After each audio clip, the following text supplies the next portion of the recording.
Hello guys, आज हम explain करने जा रहे हैं हाउस ऑफ ड्रैगन का फर्स्ट एपिसोड। बाकी के एपिसोड का एक्सप्लेनेशन देखने के लिए आप चैनल को सब्सक्राइब कर लेना। चलिए स्टार्ट करते हैं। हम 100 सेंचुरी के बाद का सीन देखते हैं। उस वक्त पर टारियन काफी शक्तिशाली थे और 7 राज्यों पर राज कर रहे थे अपने 10 अडल्ट ड्रैगन के साथ। उन्हें कोई नहीं हरा सकता था। उस वक्त वहाँ का राजा जहरिस था। हमें वेस्टरोस का कासल दिखाया जाता है, जहाँ पर हम टारगेरियन के राजा जहरिस को देखते हैं। उन्होंने 60 साल तक वहाँ पर राज किया था। अब उनकी तबीयत धीरे धीरे खराब होती जा रही थी। उस कैसल में एक मीटिंग बुलाई गई थी आयरन थ्रोन और टारगेरियन के अगले उत्तराधिकारी चुनने के लिए। वहाँ पर विसरिस टारगेरियन और रेंस को देखते हैं, जो जहरिस के ग्रैंडसन और डॉटर थे। जहरिस के 2 बेटे थे, एलोन और बेलोन टारगेरियन थे, जिनकी मौत हो चुकी थी। रेंस जहरिस के बड़े बेटे एलोन की बेटी थी। विसरिस टारगेरियन जहरिस के छोटे बेटे बायलोन का बेटा था। बायलोन के 2 बेटे थे, विसरिस टारगेरियन और दूसरे का नाम डीमोन था। फिर हमें जहरिस को दिखाया जाता है, जिसने वहाँ पर सभी छोटे बड़े लॉर्ड्स को बुलाया हुआ था वोटिंग के लिए, ताकि सभी लोगों की सहमति से आयरन थ्रोन का उत्तराधिकारी चुना जाए। उत्तराधिकारी के लिए 14 नामों में से 2 नाम चुने गए थे, विसरिस और रेंस का। सभी लॉर्ड्स की सहमति से जहरिस के छोटे बेटे बायलोन के बेटे विसरिस को गद्दी का उत्तराधिकारी चुन लिया था। रेंस को इसलिए नहीं चुना था क्योंकि वो एक लड़की थी। टारगेरियन का इतिहास रहा है कि लड़की राजगद्दी पर नहीं बैठ सकती, इसलिए विसरिस टारगेरियन को राजा घोषित कर दिया। रेंस इस बात से खुश नहीं थी।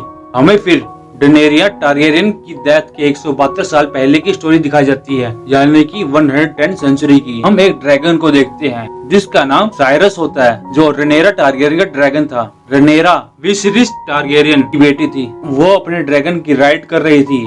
फिर हम रेनेरा को अपने महल किंग्स लैंडिंग की तरफ जाते हुए देखते हैं। रेनेरा अपने ड्रैगन को ड्रैगन पेट पर उतारती है, जहाँ पर बाकी ड्रैगन को रखा जाता है। हम फिर कुछ ड्रैगन कीपर को देखते हैं, जो साइरस को ड्रैगन पिट में जाने के लिए बोलते हैं ओल्ड वोलेनेस भाषा में। हम फिर lord commander king guard sir Harold Westerling को दिखाया जाता है, जो रेनेरा से मजाक में कहते हैं कि तुम ड्रैगन की राइड से वापस आ गई कि तुम्हें कुछ नहीं हुआ, तुम ठीक ठाक हो। फिर हमें रेनेरा की फ्रेंड को दिखाया जाता है। वो बोलती है साइरस काफी बड़ा हो गया है। रेनेरा कहती है कि ये कोरेक्सिस जितनी बड़ी हो जाएगी। फिर हमें किंग्स लैंडिंग का महल दिखाया जाता है, जहाँ पर हम एमा और रेनेरा को देखते हैं। एमा को रेनेरा का ड्रैगन की राइड पर जाना पसंद नहीं था। रेनेरा बोलती है मुझे ड्रैगन की सवारी करना और युद्ध क्षेत्र में जाना पसंद है। एमा बोलती है युद्ध क्षेत्र में जाना तो पुरुषों का काम है, हमारा तो बच्चों को जन्म देने का, और यही हमारा युद्ध क्षेत्र है। क्योंकि वो रेनेरा के जन्म के बाद राजा को बेटा नहीं दे पाई थी। बस रेनेरा ही एमा और विलिरियस की एकलौती बेटी थी। फिर हमें काउंसलिंग की मीटिंग दिखाई जाती है, जहाँ पर master of ship iron throne के एडमिरल लॉर्ड कॉर्लिस को दिखाया जाता है। वो बोलते हैं कि रेस्की वालों ने स्टेपस्टोन पर कब्जा करना चालू कर दिया है और वहाँ पर कुछ पायलट्स को मार रहे हैं। विलिरियस बोलता है कि ये तो अच्छी बात है। फिर हमें मास्टर कॉइन लीमिन को देखते हैं। वो बोलते हैं कि उसने डीमोन को काफी सारा पैसा दिया है, जिससे वो सिटी नाइट को काफी मजबूत कर सकता है। डीमोन काउंसलिंग मीटिंग में नहीं आता। विलिरियस के मन में कुछ और ही चल रहा था। विलिरियस वारिस टूर्नामेंट के बारे में बोलता है। विलिरियस का अभी वारिस भी नहीं हुआ था। उसे यकीन था कि इस बार बेटा ही होगा, वो भी टूर्नामेंट खत्म होने से पहले। हम फिर डीमोन टारगेरियन को देखते हैं, जो आयरन थ्रोन पर बैठा हुआ था। रेनेरा भी वहाँ पर आ जाती है। डीमोन रेनेरा का अंकल होता है। डीमोन और रेनेरा के रिलेशन काफी अच्छे होते हैं। रेनेरा अपने अंकल से पूछती है कि आप यहाँ पर क्या कर रहे हो।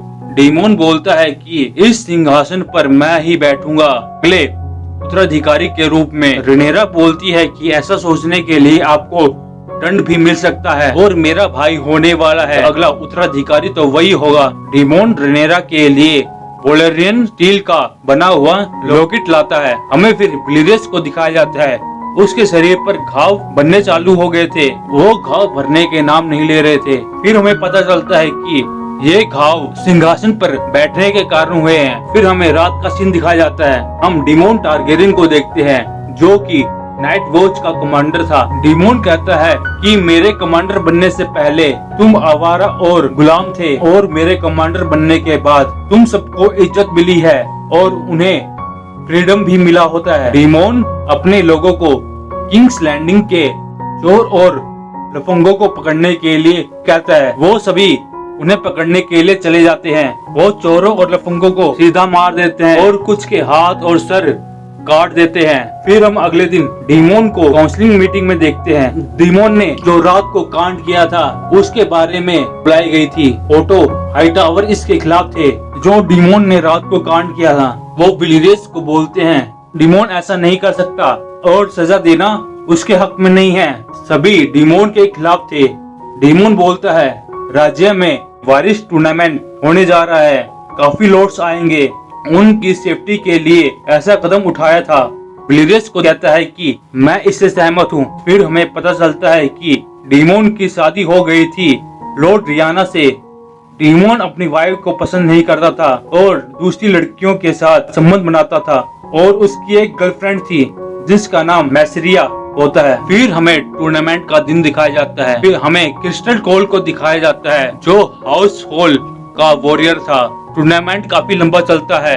इस टूर्नामेंट में डीमोन ने भी भाग लिया था। डीमोन अपने प्रतिद्वंदी के रूप में ओटो हाईटावर के बेटे को चुनता है। डीमोन ओटो हाईटावर के बेटे को हरा देता है और लास्ट में क्रिस्टल कोल और डीमोन के बीच में फाइट होती है, जिसमें क्रिस्टल कोल डीमोन को बुरी तरह से हरा देता है। फिर हमें राजा को दिखाया जाता है। राजा को पता चलता है कि उसकी वाइफ की तबीयत ज्यादा खराब हो गई थी। वो वहाँ पर चला जाता है। फिर उसे पता चलता है कि माँ और बेटे में से सिर्फ एक को ही बचा सकते हैं। अब विसिरियस को बेटा चाहिए था जो आयरन थ्रोन पर बैठ सके और उसका उत्तराधिकारी बन सके।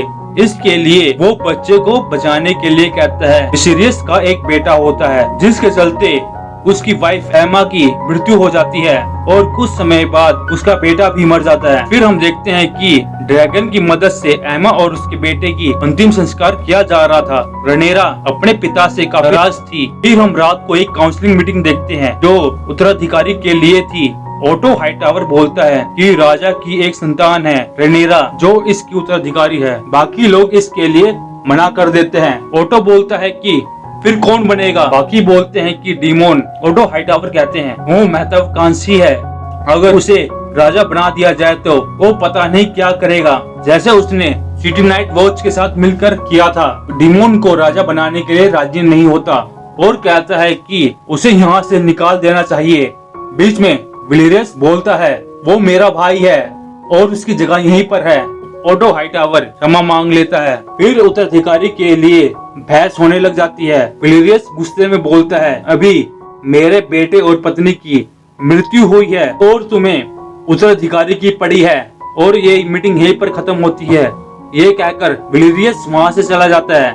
ये सब बातें डीमोन बाहर खड़े होकर सुन रहा था। हम ओटो हाईटावर को देखते हैं।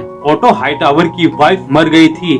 उसकी बेटी का नाम अलाइसा हाईटावर होता है। वो अपनी बेटी को किंग के पास भेजता है ताकि वो किंग को रिलीफ दे सके। फिर हम डीमोन को देखते हैं जो अपने भाई की पत्नी और बेटे की मौत की खुशी में जश्न मना रहा था। इन सब बात की खबर ओटो हाईटावर को मिल जाती है। वो सारी बात विलिरियस को बता देता है। ओटो हाईटावर कहता है मैंने 2-3 लोगों से पूछा है, ये बात पक्की है। विलिरियस अपने भाई की इस हरकत से काफी नाराज था। फिर हमें डीमोन को दिखाया जाता है। विलिरियस कहता है मेरा परिवार नष्ट हो गया है और तुम्हें यहाँ पर मेरे साथ होना चाहिए था, और तुम वहाँ पर जश्न मना रहे थे। मैंने तुम्हारी हर बात का पक्ष लिया है। डीमोन और विलिरियस के बीच में काफी बहस चलती है। डीमोन कहता है कि तुम एक कमजोर आदमी हो जो अपनी रक्षा खुद नहीं कर सकता। यह कहकर डीमोन वहाँ से चला जाता है। फिर हमें विलिरियस को देखते हैं। वो अपनी बेटी को बुलाता है। वो ड्रैगन को दिखाकर कहता है कि इस ड्रैगन ने दुनिया खत्म होते देखी है, और वो अपनी बेटी को आयरन थ्रोन की उत्तराधिकारी बना देता है और कहता है कि इसके लिए मैंने काफी देर कर दी, और बोलता है विंटर भी आने वाला है जिसके लिए हमें तैयार होना होगा। सभी लॉर्ड्स रनेरा को अपनी रानी मान लेते हैं। हम डीमोन को देखते हैं जो मलाइरा के साथ अपने ड्रैगन के ऊपर बैठकर कहीं दूर चला जाता है, और यहीं पर हमारा एपिसोड खत्म हो जाता है। फिर मिलता हूँ अगले एपिसोड में।